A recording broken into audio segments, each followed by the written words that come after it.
रवीना के दो बच्चे थे। वो एक बड़ी कंपनी में काम करती थी। उसके ऑफिस जाने के बाद उसकी सास उसके बच्चों को संभाला करती, लेकिन रवीना को इसकी कोई कदर नहीं थी। एक दिन रवीना अपनी माँ से फोन पर कहती है, मम्मी क्या बताऊं, मेरी सास तो बिल्कुल अच्छी नहीं है। वो समझती नहीं है कि मुझे कितना काम करना पड़ता है। एक तो ऑफिस तक का लंबा सफर और फिर 9 घंटे लगातार काम। बैठे बैठे तो मेरी पीठ अकड़ जाती है। खुद तो सारा दिन घर में मजे करती है, जब मन करा सोए, जब मन किया खाए। तभी उसकी सास वहां आ जाती है। अच्छा माँ, मैं बाद में आपको फोन करती हूँ। जी मम्मी जी, कोई काम है क्या आपको? क्या हुआ?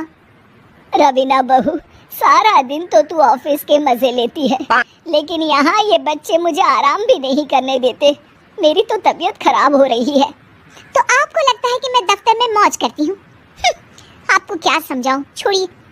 माँ, काम करना भी जरूरी है। मजबूरी नहीं होती तो मैं खुद ही अपने बच्चों को देख लेती। अब आज तो छुट्टी है ना, आज तो कम से कम घर का काम कर ले। बहू काम शुरू करती है। बच्चे के साथ काम करना उसके लिए असंभव हो जाता है। वो जाकर बच्चा सास को देती है और कहती है, मम्मी जी जरा बच्चा तो पकड़ लीजिए, मैं घर का काम कैसे करूं? जैसे मैं करती हूँ रोज बच्चे के साथ। तुझे बताऊं तो तू सोचती है कि कोई बड़ा काम तो है नहीं, बच्चा तो सोता रहता है। अब देख लिया। खैर, बस मैं यही तुझे समझाना चाहती थी। ला, बच्चा मुझे दे और काम कर। बहू मुंह बनाकर वहां से चली जाती है। वो मन में सोचती है, बात तो सही है, बच्चे के साथ घर का काम करना असंभव है। वो किसी तरह काम करती है और अगले दिन ऑफिस के लिए निकल जाती है। ऑफिस में उसकी सहेली उससे कहती है, यार तू तो बड़ी लकी है, तुझे तेरी सास खाना बना कर देती है, बच्चे भी देखती है और तुझे किसी बात की चिंता भी नहीं होने देती। अरे क्या लकी, बदले में मैं उन्हें पूरी कमाई जो दे देती हूँ और अपने बच्चे से दूर रहती हूँ। वो अलग। हर किसी को ना दूसरे की प्लेट में ज्यादा घी दिखता है। जा अपना काम कर। अरे फिर भी ये तो है, यहाँ हमारे बच्चे को मैं क्रैश में छोड़ती हूँ, हर पल डर लगा रहता है कि क्या कर रहा होगा। खैर चल, मुझे क्या। बहू घर आती है तो देखती है कि उसकी सास उसके बच्चे को बड़े ही प्यार से खिला रही होती है। वो माँ को देखकर खुश हो जाता है।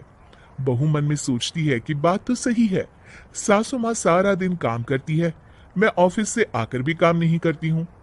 वो सास के पास जाती है और कहती है, माँ जी थक गई आप? और क्या, सारा दिन चक्कर घीनी की तरह पूरे घर में घूमती रहती हूँ और अब उम्र भी नहीं रही। लेकिन चल तू बता, क्या हुआ, कुछ काम है क्या?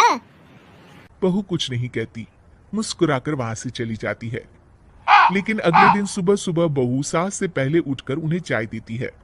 अरे आज सूरज कहाँ से उगा है, तू पहले उठ गई। चल अच्छा किया, मरने से पहले तेरे हाथ की चाय तो पी ली। चलो अब चलकर किचन में लगूं। माँ जी, आपको आज से काम करने की जरूरत नहीं है। काम करने की जरूरत नहीं है मतलब? क्या तू करेगी आज से सारा काम? इतने अच्छे तो हमारे नसीब नहीं है भाई। नहीं माँ जी, मैं नहीं करूँगी, ना ही आप करेंगी, बल्कि ये करेगी। तभी वहाँ एक काम वाली बाई आ जाती है। ये कौन है बहू? माँ जी, ये नौकरानी है और आज से सारा काम यही करेगी। मुझे माफ कर दीजिए माँ जी, मैं नहीं समझ पाई कि आप थक जाती हैं।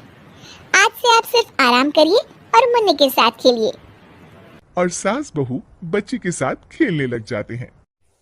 इस कहानी से हमें यह सीख मिलती है कि हमें दूसरे के काम को भी महत्व देना चाहिए और मिलजुल कर काम करना चाहिए। अगर आपको यह वीडियो पसंद आई तो चैनल को सब्सक्राइब करना ना भूलें।